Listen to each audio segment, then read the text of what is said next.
Good morning. आज सकाळी सकाळी मी चालली होती आजीकडे आणि आजीकडे जाताना मला सानू भेटला आणि त्याला काय हवं होतं ते तुम्ही बघा. आणि आता घोडागाडी का बघायची होती हे कळेलच तुम्हाला. आता मी आली आजीकडे आणि आजीकडे येऊन तिच्याशी गप्पा मारतानाच मला टुक टुक टुक टुक आवाज आला, म्हणजे टुडक टाडक टाडक.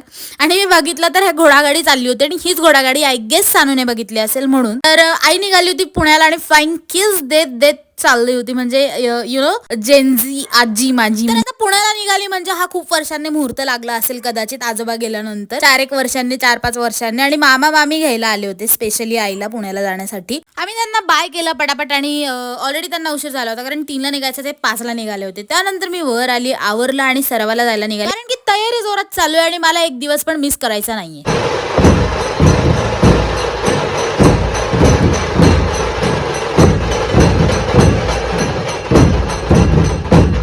खतरनाक ढोल बडवलाय ना आज मी, म्हणजे एकदम प्रचंड घाम आला होता आणि माझ्या चेहऱ्यावरती इतका भयंकर ग्लो आला होता त्या घामामुळे की मी खूप खुश होते. आणि गणपती येणार म्हणजे आमचा सराव जरा जास्त जोरात चालू आहे कारण दिवस जरा जास्त जवळ आले. त्यामुळे घरी आली तेवढ्याच संकल्प पण आला होता त्याची गाडी घ्यायला कारण ते गावाला जाताना गाडी इथे ठेवून गेला होता. त्यामुळे आणि खूप थकल्यामुळे व्हिडिओ काय मी खूप मोठा बनवणार नाही. आणि yes guys, that is it for the day. Bye.